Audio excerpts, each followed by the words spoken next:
Ich bin hier in Medjugorje und ich bin mit, wie heißt du? Maria Greuß Woher kommst du, Maria? aus Peilstein im Mühlviertel in Österreich. In Österreich. Wann hast du das erste Mal von Medjugorje gehört und was hast du gedacht, als du von Medjugorje gehört hast? Ich habe das erste Mal 1985 davon erfahren, durch das Interview, durch den Film von Pater Slavko. Ja? Und mir ist es dort sehr schlecht gegangen. Ja. Und da kam ein Zettel ins Haus und da stand drauf, Fahrt nach Medjugorje. Und dann habe ich einfach irgendwie gewusst, da muss ich hin. Ja. Und ich habe dort eine ganz große Heilung erfahren. Wow, was ist passiert? Ja, ich war bei der Beichte und da war mal ein Felsbrocken weg. Und mir ist es psychisch nach dem Tod der Mutter sehr schlecht gegangen. Und ich hatte auch über 90 Mikroverkalkungen, so Vorstufen von Brustkrebs. Und hätte nach der Rückkehr eine zytostatische Behandlung anfangen müssen. Und wie ich zurückgekommen bin dann, nachdem ich hier wirklich eine großartige Heilung erfahren habe, habe ich auf diese Mikroverkalkungen vergessen. Der Röntgenologe ist gestorben, der diese Aufnahmen gemacht hat und so habe ich auch keine zytostatische Behandlung mehr bekommen.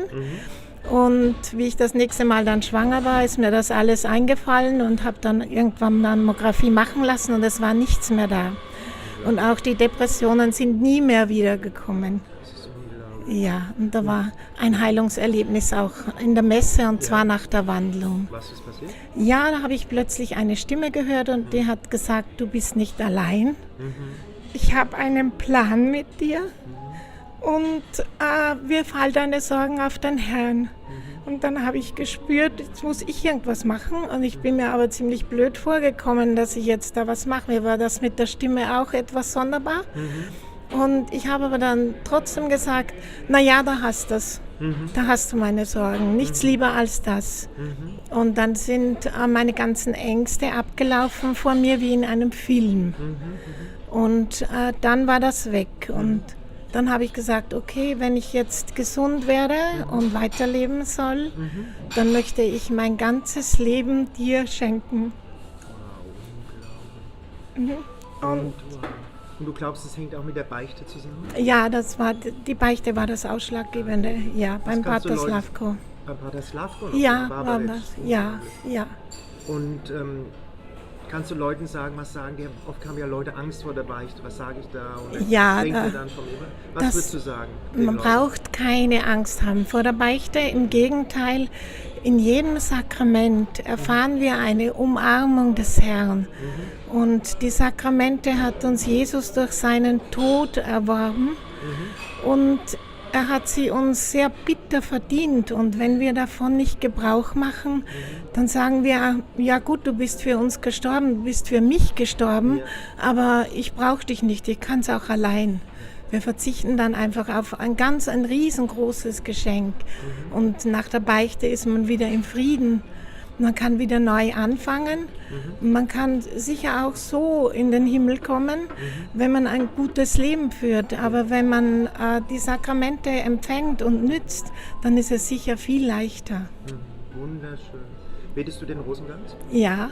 Warum? Was ist so schön am Rosenkranz?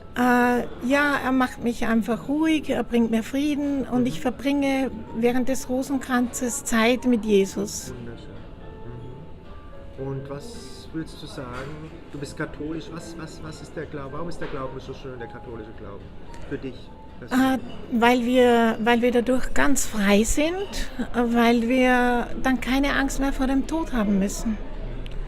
Weil ich glaube daran, dass wir, wenn wir ein gerechtes Leben führen, wenn wir die Sakramente empfangen, dass wir dann auch in den Himmel kommen.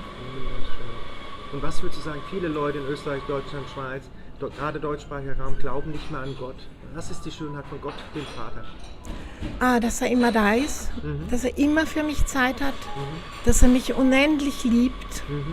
Und das ist es ja, wonach wir immer suchen, nach der Liebe. Aber viele Menschen suchen am falschen Ort. Wow, so schön. Und was würdest du Leuten sagen, was ist so speziell an Medjugorje? Warum sollen die vielleicht mal hierher kommen?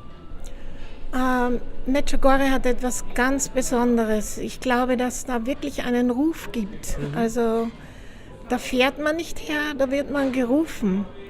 Und es ist einfach ein Ort, der so ausgebetet ist.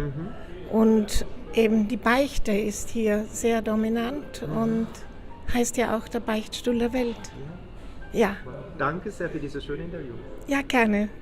Ich bin hier in Medjugorje und hier ist das Teil 2 mit dem Video mit Maria, mit dem Zeugnis über Medjugorje, und sie hat noch eine ganz tolle Geschichte zu erzählen.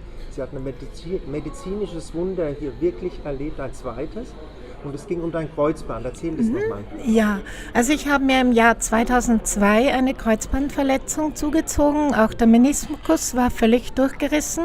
Vorderes Kreuzband hat sich um das hintere gewickelt und ich hatte einen Operationstermin und bin aber in der Zwischenzeit nach Medjugorje gefahren und hatte dann das Bedürfnis, dass ich trotz diesem Kreuzbandriss irgendwie auf den Kreuzberg komme, weil ich zu der Stelle wollte, wo Pater Slavko gestorben ist, der mir sehr viel bedeutet hat.